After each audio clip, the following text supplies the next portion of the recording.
Guillermo del Toro's Pinocchio was created by, well, Guillermo del Toro. Now, this is not the first adaptation of Pinocchio. Well, this isn't even the first one this year. Pinocchio is a classic fairy tale, and Guillermo does love making his works feel like timeless fairy tales. It's a movie that I wanted to feel like it's a fairy tale you've heard, and it's a very ancient fairy tale that has been repeated after many generations. I didn't want it to feel new. So this story felt like a natural fit for Guillermo del Toro's creativity and storytelling. Before I delve too deep into the new Pinocchio, I would like to take a brief moment to talk about the previous two iterations of Pinocchio. This will be a nice little appetizer before the main course. Now, I don't think these two movies are very deserving of my time or your time, so I'm allocating 30 seconds to each movie to have a discussion, because that's all I can handle.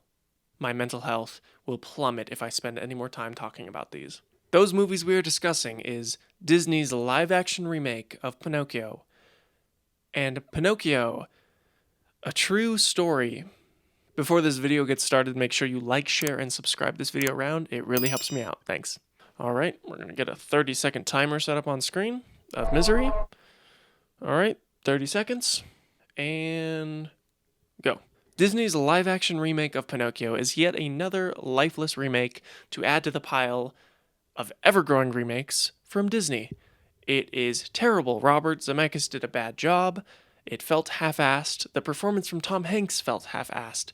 The art style and art direction feels like it was going in two different directions. You have Pinocchio's design, which is very reminiscent of the original 1940 animated design, and you have a fox character who looks like a completely different company to...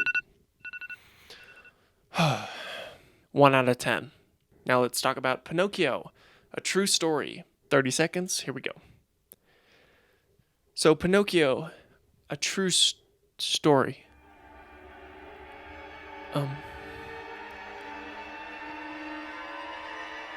Pinocchio. When can I leave to be on my own? No. It's just me.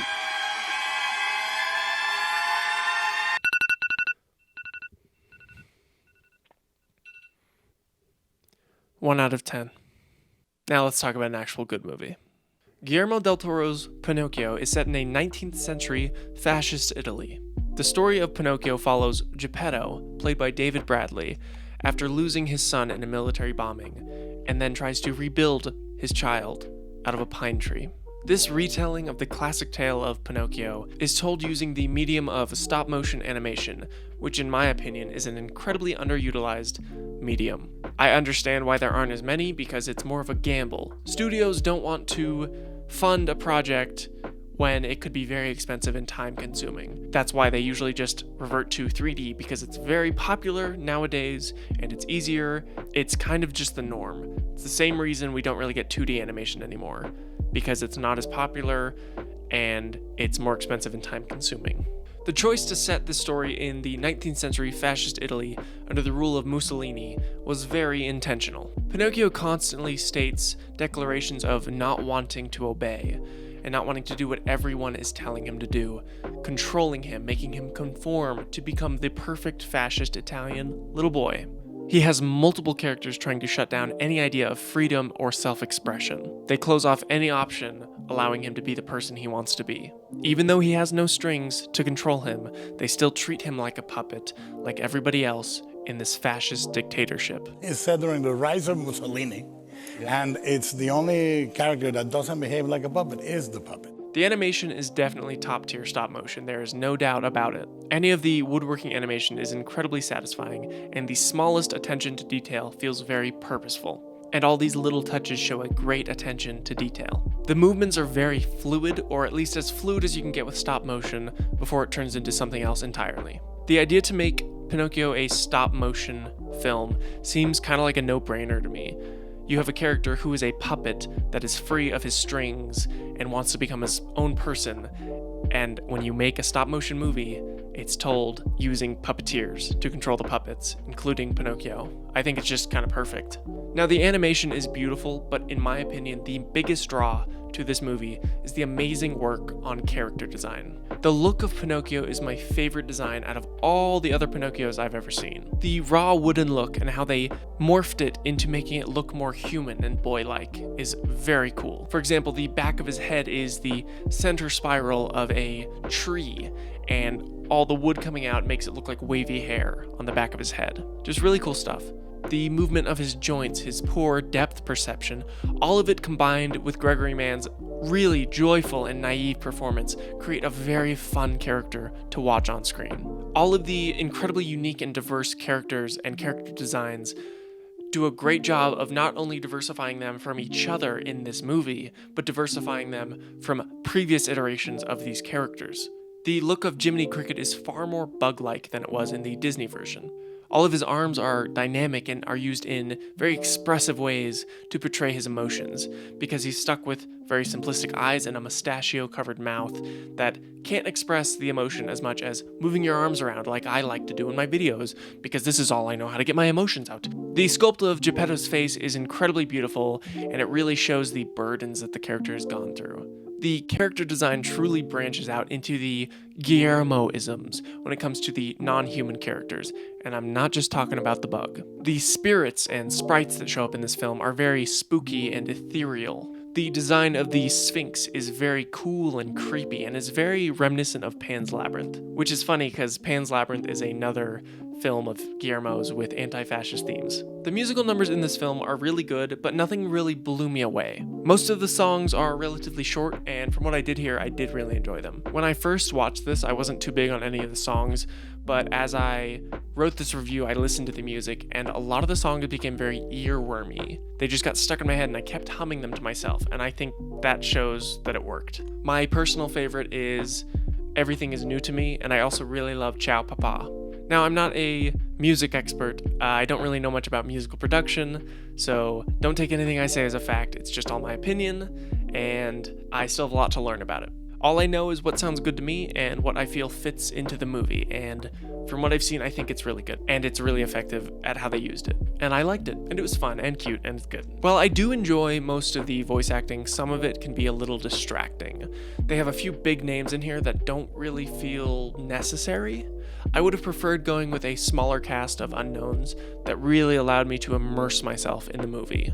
They definitely wanted to pull in audience members with big names they can stick on a poster, but some of them just feel unnecessary. For example, why is Cate Blanchett playing a monkey with no lines that just kind of grunts the whole time?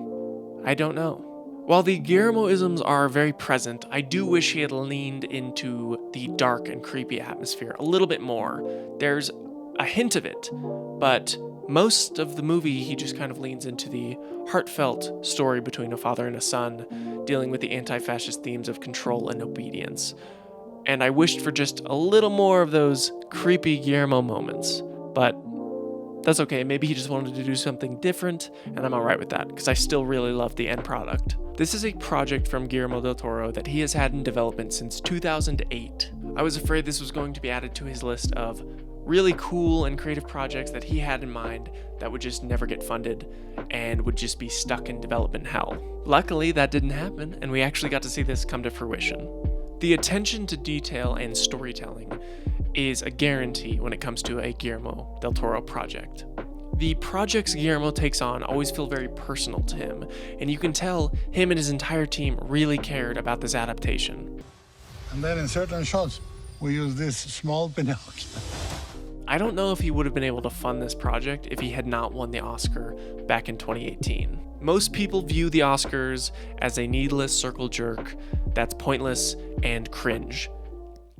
Yes, it's cringe. Computer-generated effect. Or as I like to call it, the we don't need actors anymore, we have computers effect. Keep my wife's name out your fucking mouth! But not entirely pointless. But what they do give is a platform and credibility to the artists that allows them to get projects easily funded in the future. When Guillermo won the Oscar for Best Director and Best Picture, I really think that helped him get the funding, and Netflix had faith in what he was going to turn out, which is why we are watching and talking about Pinocchio right now.